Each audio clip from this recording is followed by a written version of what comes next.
Sri Krishna, Sri Krishna, Sri Krishna, Sri Krishna. Gurur Brahma, Gurur Vishnu, Gurur Devo Maheshwaraha, Guru Sakshat Param Brahma, Tasmai Shri Gurave Namaha, Tasmai Shri Gurave Namaha. Once I was driving my car in US, and being a born Indian, I jumped the red light. Because whenever we see the red color, we charge. In Delhi, on the red lights, there is a message, relax, don't charge. So I jumped the red light and the police caught. So he said, young man, why did you jump? Didn't you see the red light? Do you have driving license? So I gave him my license. And he said, yes, you have a good license. Why do you jump? Why don't you stop? I told him, sir, I got a driving license. I don't have a stopping license. When I said, although he was a police officer, he smiled. Normally, police officers are very stern. He said, you made my day. I said, then what do I get by your day? He said, okay, you go now. That is how I got it. Life is not one-sided affair. When we say a driving license, it includes that you also have to know how to stop the car at the right place. See? Both are important and both are equally important. See? Similarly, our life has these two aspects. One is the material aspect, second is the spiritual aspect. Both of them are interdependent, equally important. See? Like a bird, if the bird wants to fly, if he has got only one wing well developed, other ill developed, it won't be able to go high in the sky. In the same manner, material prosperity, you are experts in that, I know. Accountants know how to make money out of somebody else's money. My friends, many of my friends are CA. See? So I know the ins and outs of your business. So that part you are really expert. Then the second part is the inside. See? What I understood about spirituality, it is just a matter of common sense. Higher the common sense we have, higher is our spiritual quotient. And higher is the spiritual quotient, higher is the WQ. You know WQ? WQ is wit quotient. See? Once I was having a retreat in Himalayas, and there were about 10-15 Britishers who also came for that retreat. And one of them was an anchor on one of the TV shows. And I don't see the TV, so I didn't know. So he was coming, and one day somebody introduced me, Swami, you don't know he is one of the biggest and the most popular anchor in UK TV. So I said, hi. And then he made a point. He said, you have the wit like the Britishers. Britishers have got a very subtle wit. Jokes are dumb. Jokes do not have the quality. Wit has a subtlety. See? Like, there was a company which were building some big machine. They built it. And they wanted to take it out. Then they realized that the gate out of which it has to come was little shorter. So all the big people started thinking what is to be done, should we remove that and again replace it. All kinds of things started. And their discussions were going on and on and on. And the watchman who was taking care of that, he said, excuse me gentlemen, may I say something? Yes. reduce the pressure of the air in that wheels and take it out and again pump it. See? Common sense is the secret of happiness in life. Common sense gives us a vision by which we look at the life not as a problem, but convert the problem into a challenge. And when we take something as a challenge, the best in us comes out. But when we take something as a problem, the worst in us happens. And why this happens is only because we are not taking care of the instrument by which we are working. See? Any instrument we work with, we are supposed to take care of that instrument. Now, we conduct our whole business of life. What instrument? That instrument is our mind. If our mind is at peace, the whole world is beautiful. If the mind is disturbed, the whole world is horrible. Now we take care of our houses, we take care of the paintings, we take care of the wall hangings, we take care of the furnitures, everything we take care. Then we take care of our clothing, it should be matching properly. See, in India, ladies have got a special phenomena of matching clothes. They will have the red nails on their toe, then red saris, and then red.com, a red nail, everything red, so that it is matching. Very good. We also take care of our figure. I eat only organic, as if there is inorganic food. I could never understand this. What is organic? Every food is organic. So, we take care of the external things, very beautiful. But what we have done till date to take care of our mind? See, friends, there are three aspects of our personality or our life. One is the external, material aspect. Technically, we call it as Adi Bhautik, matter aspect.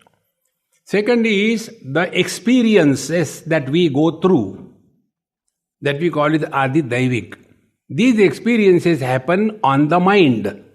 Experiences do not happen on the body or in the sense organs. All experiences happen in the mind.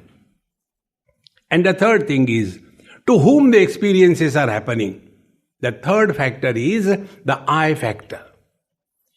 So unless we take care of this mind, the instrument through which I function, our mind is totally shattered. How the mind gets disturbed? I'll give one or two examples. Once I was having a conference like this in Ahmedabad, and there were about 30, 35 or more CEOs from different multinational companies. And when they come for this type of conference, they are very serious, as if they are going to be hanged after the conference is over. They are not relaxed. There is nothing to achieve in life, friends. Relax. When we were not in this world, nothing was lacking. When we will leave this world, nothing will be lacking. If you don't trust, leave and see. But we feel as if I am going to bring a big change in this world. Change yourself, the world stands changed. See? So, I was, I had organized everything earlier. I said, look here, I won't give you lectures. Let us play some games. And then I had kept one papadam on a table. And I said, hey, who among you is a Sindhi? You know, Sindhis in India are known for eating papadam. They can survive with anything. If there is no papad, they will die. So, that is their essential food. So, one Sindhi gentleman came. Then I told him, I said, hey, please lift that papadam, but don't eat. He lifted. I said, keep your papadam at the level of your shoulder, like this. He held it. Then I started talking some other topics. After some time, his hand was going little down. I said, hey, young man, hand up. Again, I did some other topics. After 2 seconds, again the hand is going down. Third time when I told him, he said, I can't hold it. I said, okay, experiment over. Eat papad and be happy. Then I said, what we have learned? When you lifted the papad for the first time, suppose the weight was 3 grams, very light. After maybe 20 seconds or half a minute or 1 minute, has the weight of the papad increased? Why your hand has gone down? Again you tried, another 2 minutes or 1 minute, again your hand has gone down. Has the weight increased? No. Then why? Here is a message for every one of us. Whatever insignificant the issue may be, if you hold it for a longer period of time, you get tired in life. Learn to relax rather than working hard in life. No, work smart. We normally work hard and hardly there is any result out of it. See, friends, one of my friend in Delhi, he was a town planner for Delhi and a very successful man, a Bengali gentleman. It so happened he was about 60 that time. I was that time very young. So he had his wife and unfortunately she died of cancer. So suddenly he as if collapsed, became totally disoriented, frustrated. So one of the students told, sir, why don't you come for our Swamiji's talks? It may help you. So when we are frustrated, dejected, we are ready to try anything, including naturopathy. See? Why people go for naturopathy? To revert back to the animal kingdom. They will be putting all kind of mud on their body and mud bath and they feel it's very good. So he came and slowly he started attending every day and he became very deeply involved in all the talks. After about a year or two, I left that place.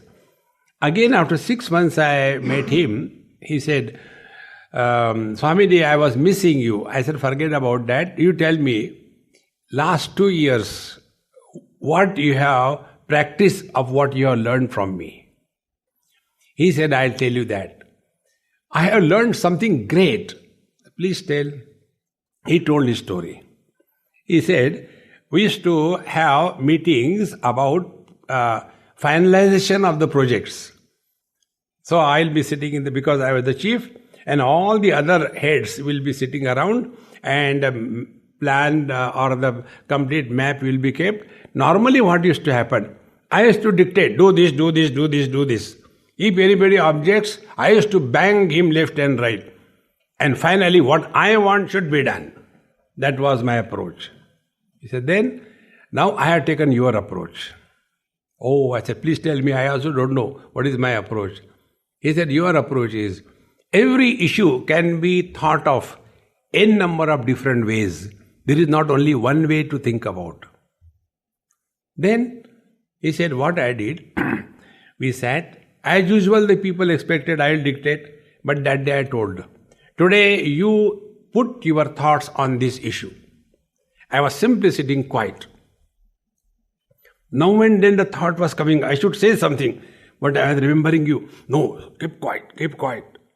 And when everybody completed their inputs in that project, thereafter, second thing I said, now you all have heard. What will you conclude? You think.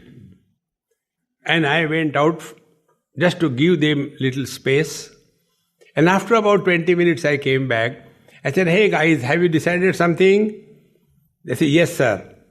I said, please tell what you have decided. Their conclusion came exactly the same what I wanted to get it done. But now there was a difference. Earlier it was my project, they were working. Now it is their project and they were participating. Success of a manager is when he can bring this feeling in his subordinate that it is not a teamwork, but it is a family matter. You have got teams, isn't it? Team 1, team 2. Forget about that teams. Teams can break. Make it a family. Suppose there is one project. Instead of giving a team A, team B, make it as a family 1, family 2. And in family everything happens. There is discussion, there is argument, there is shouting, and yet they never break. If this psychological change is brought in the people working together, not as a team, but as a family member. And when it is a family matter, then less of I and more of we. See the difference? The day this happens, be attentive. The day this happens, our pernicious, poisonous, concentrated ego, I, starts getting diluted. And when our I gets diluted, we become more potent in our approach to life. See, friends, this change can come only if we start working on our mind. Never, let us not take mind as a problem. Let us not take mind as an unhealthy instrument. Once in one of the yoga conferences, one American lady, she said, I had to catch my flight, I can't talk to you. But I'll go to US and I'll call you because I am writing a book. And I want your input in that. I said, okay. She went. After a few days, her call came when it was night 2 o'clock in India. She said, Swami, do you remember me? I said, I remember you, but now I don't talk. It is night. If you want to talk, you talk during my day, not your day. So next day she called. Then she said, I am writing a book about mind. About the Western approach I know. How we approach the mind. I want to know your approach to mind. I said, okay, I'll put it both together. You talk about the unhealthy condition of the mind. We talk about the infinite potentialities that every mind has. Invoke those potentialities. Don't treat the mind as a patient. See, friends, recently in Goa, I was talking to Goa management institution. There was a group of young students, maybe about 70, 80 of them. To them I was speaking, and there I brought this point. I said, look here, don't look at the mind as a burden. The mind is the best asset, provided we know how to handle it. If we do not know how to handle our own mind is the biggest problem. Then what we do? Then we want to shut up the mind. See? And how we shut up the mind? Once there was a Rotary conference, again in Goa. This happened about a decade before. And my friend was the president of that place, Rotary Club. So he invited me for 3 days. I said, 3 days is a big luxury for me. I'll come for one talk and go. He said, all right. So I landed there by 10 o'clock. From 11 to 12 my talk was over.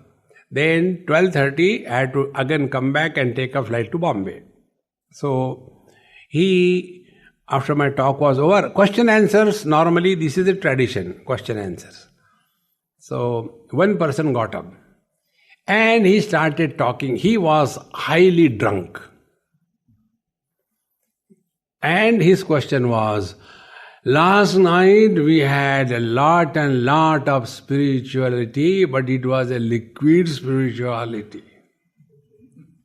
Now you are talking about again spirituality. What is the difference between that spirituality and your spirituality? So when this question was asked, the president of the Rotary Club felt very bad. Swamiji, I am extremely sorry. He should not behave like this. I said, don't worry, it is between me and him. It is not your business. You relax. Then I told him, I said, your liquid spirituality and my spirituality has the same purpose. Both of us want to quieten our minds. But your liquid spirituality leaves a hang-up afterwards. My solid spirituality leaves a stand-up afterwards. We don't hang up in life. See, friends, we all suffer never because of others. We all suffer exclusively because of ourselves. See, friends, we have never taken care of our mind. Many times you must have heard or seen, somebody comes to you, "Hey Mr. Gupta, what are you doing?" "Come on yaar, I am very busy." "But how come you came?" "No, I was alone getting bored, therefore I thought let me spend some time with you." Now imagine, if a person gets bored because he is alone, what a solid bore he must be.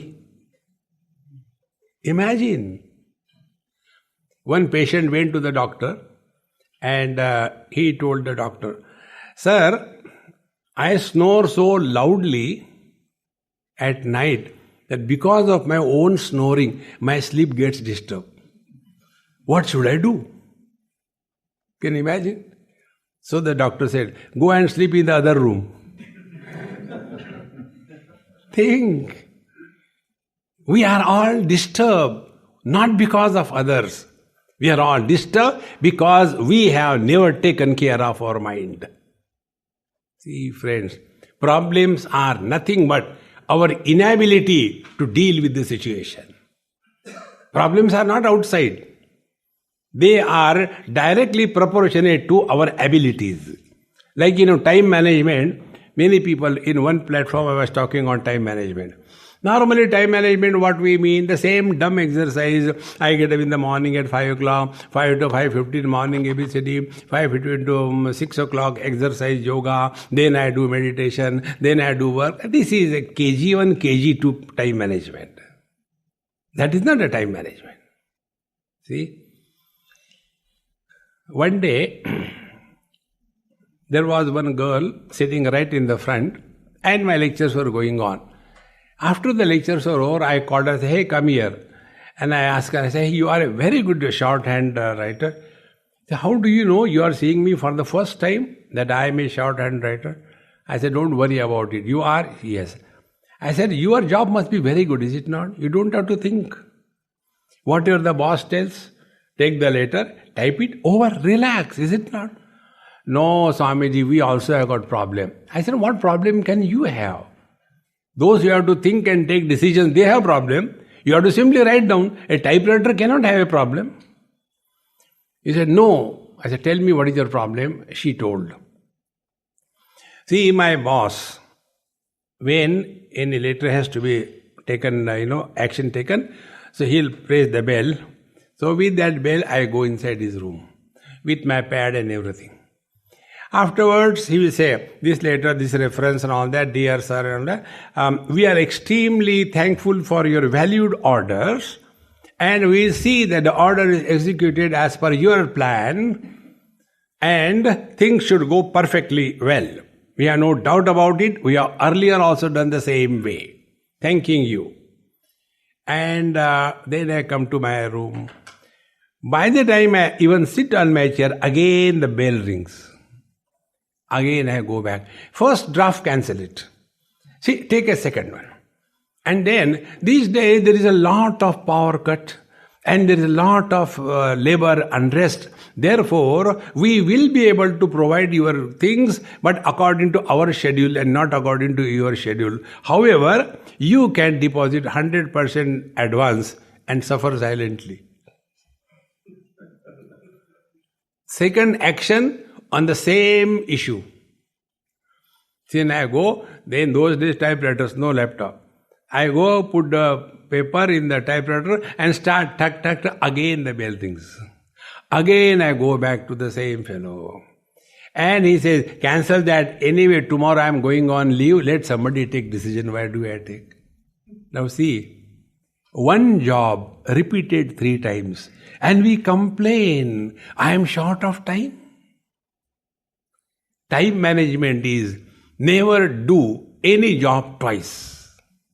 In one go, it must go. See, and it can go only when the ego goes. See? Ego, e-going, and e-gone. You will be relaxed. And such a person alone can achieve anything in the outer world and the inner world. And this choice is ours. See, friends.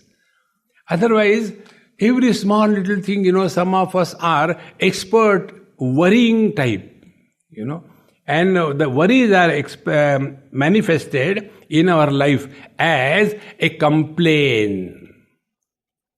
Constant complaints about this, about that, about this, about that. See, friends, those who complain, they declare their bankruptcy of wisdom. No complaints. Then only the best in us will come out. It is something like this. Once I was seeing a Olympic, that hurdle race in a village somewhere in Madhya Pradesh. And there was one very old lady, must be about 80, 90 like that. So I was sitting with her, cuddling her, and I said, see mama, now they are jumping, So she was seeing it, and then she got out a very beautiful point. She said, Swamiji, why these people are putting those obstacles in between when these girls are running? Remove those obstacles, let them run. Now see, for that lady, obstacles were a problem. For the girls, they have chosen those obstacles as challenge. Those who are not able and ready to take risks, they can achieve nothing in life. The inner poise is the inner strength which gives us the capacity to take risk and jump into darkness. Then only achievements are possible. Security is the biggest hurdle for progress in life. Lesser the security, more competent we are. See? And once this is understood, be attentive, then the real spiritual wealth begins happening in our life when we have decided to learn from every experience of our life. Every experience of our life is our guru. Don't go for guru shopping outside. They will cheat us. Look within. And then we come to know every experience is nothing but a teacher who has come in our life to teach. See? Then we will not complain. For example, we all have sometime or the other during our childhood touched the fire and our hand got burnt. Then we learned as a child that the fire burns. And therefore, nobody in life ever complains that fire burns. We ask a wrong question. Why fire burns? No answer. Then, no, fire burns. Now how to deal with it? That you think. But instead of that, we get lost. But why this is happening only to me? Because you are the most suitable person to get miserable. Miseries go only to that person who is cooperating with the miseries. Make the miseries miserable. And that is possible when you are at peace with yourself. See, my friends, and to be at peace with ourselves is a real spiritual wealth in ourselves. If we can mind our mind, we have taken care of everything in life. As your financial management is essential outside, but outside financial management can be manipulated, but inner spiritual management cannot be a matter of manipulation. Friends, we all cheat and deceive ourselves the most. We can't deceive others. To whom we deceive others, they don't take that they are being deceived. They take it truth. Okay, it is like that. But when it comes to self-deception, And what is self-deception? We are unable to act in a given situation. Mostly we react in a given situation. And this reaction is a default setting in our system. See? These reactions, I tell you, we Indians have got some special qualities. Once I was in UK, and one of my friends asked this question, Swamiji, how will you define Indians? I said, Indians have got many special qualities. Number one, every Indian is a born doctor. They will tell you, suppose, because I keep on talking, so sometimes the throat gives trouble. So the mothers with whom I stay, they say, Swamiji, don't worry. I'll heat the milk, put the turmeric in that, and then you drink that. Then what will happen? Neither the throat will remain, nor there will be any problem. Everybody is a doctor. Similarly, everybody is an advisor to anybody. We are expert in somebody else's business, not our own. Third, we can take decision for others, whether others want or not. In our Indian families, every house has got at least one vigilance officer. Vigilance officer? The oldies in the house, they are vigilance officer. And they have got all the business in everybody's life.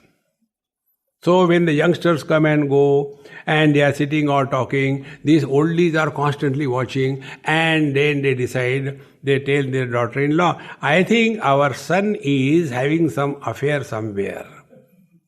Get him married. In India, all the problems are solved by getting him or her married.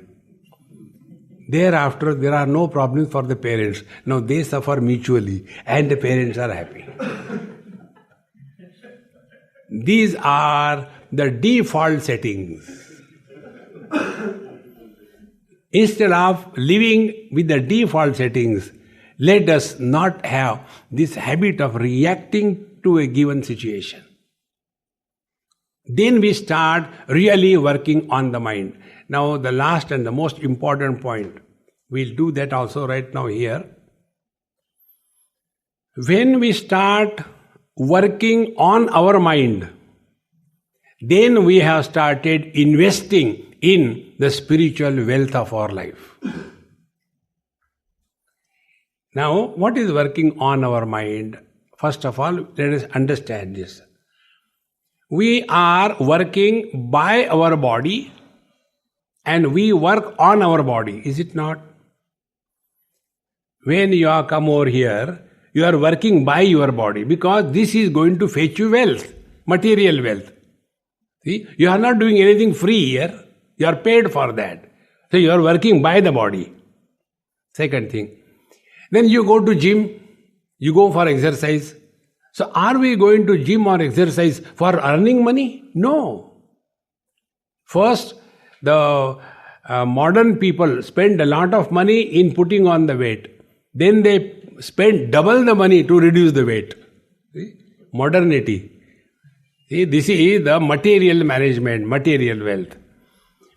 So, with the body, we work by the body and we work on the body. Now, the same way, now we have to learn.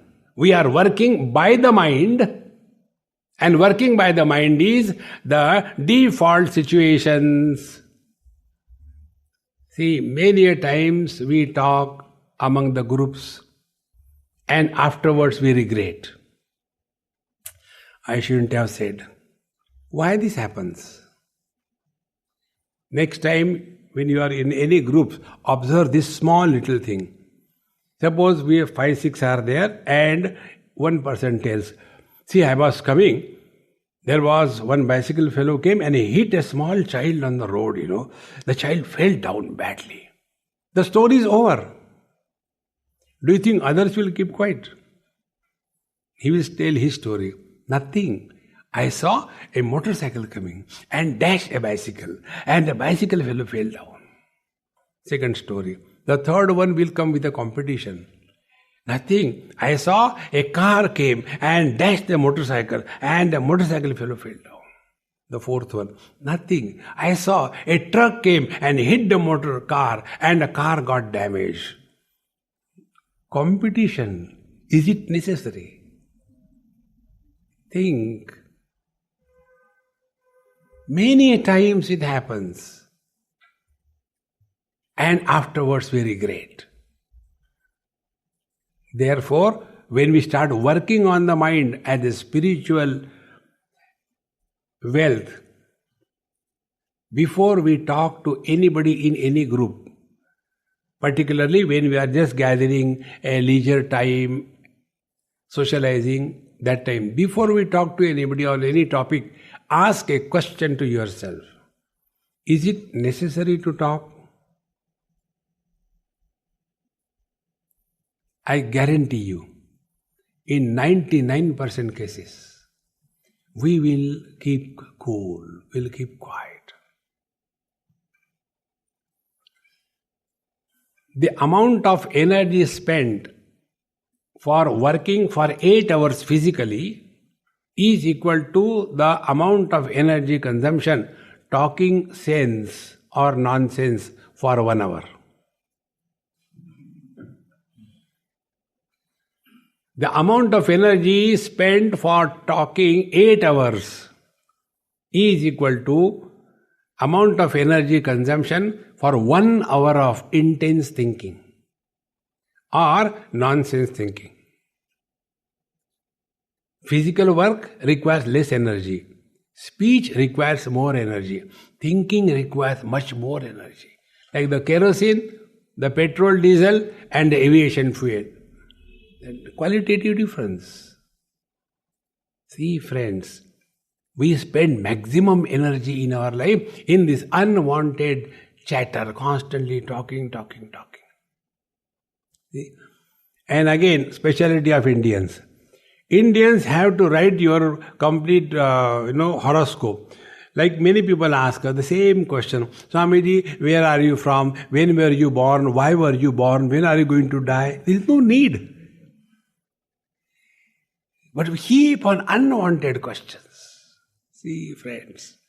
And the net result is we gather so much of unwanted data in our mind. Because of that, our mind gets tired and blocked.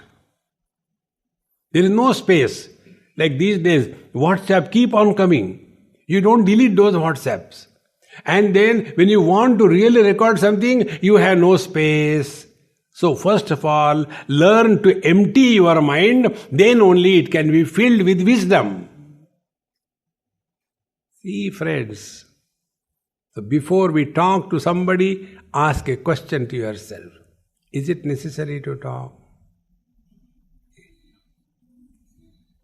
Now the second aspect. Second aspect is more terrible. We all keep on talking to ourselves the most.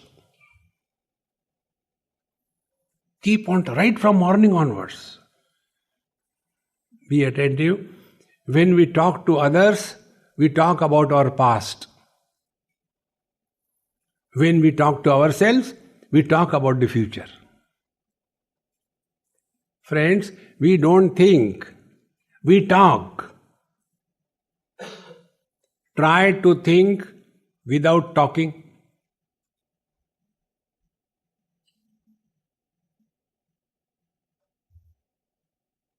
You can't. So these two things, if you start consciously practicing, before we talk to anybody on any issue, ask a question. Is it necessary to talk? And if it is necessary, do talk. See? And the second thing is, stop talking to yourself.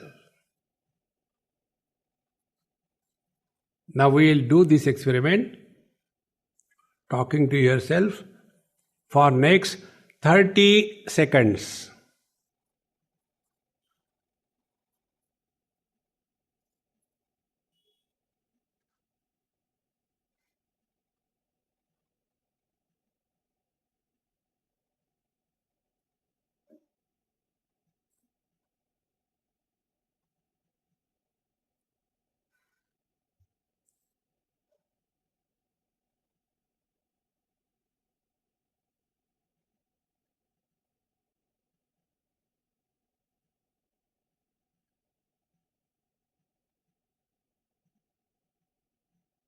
over.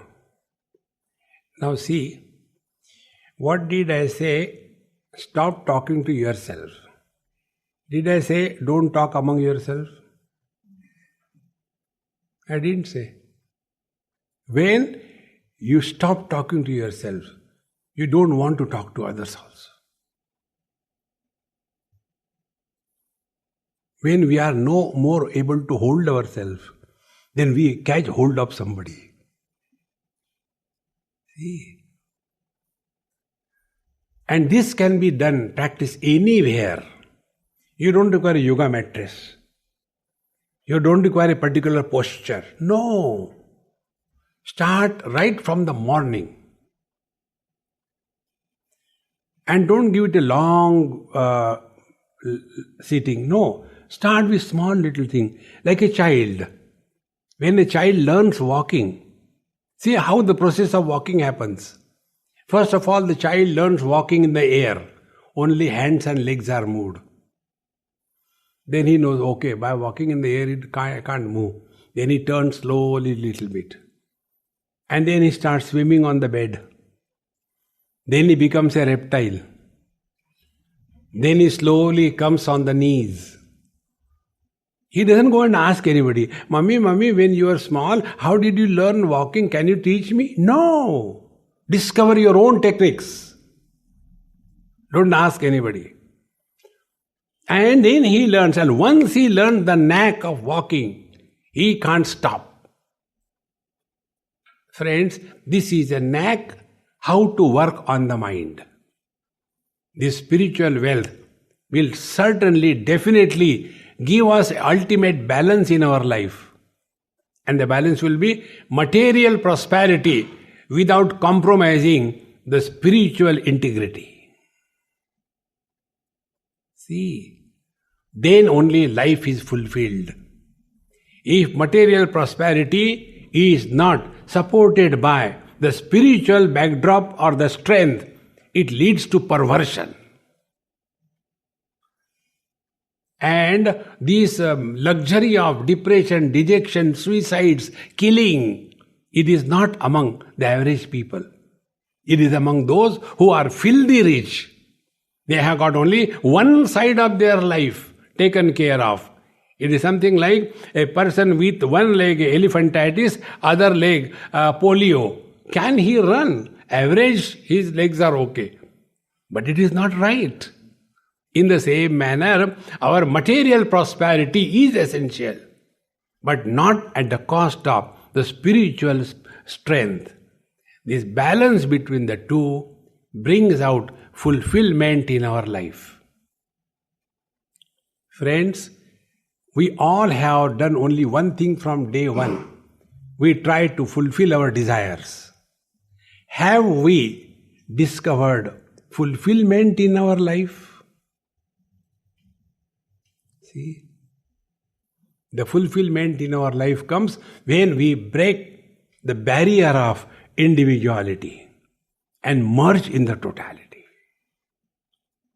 One small example to conclude.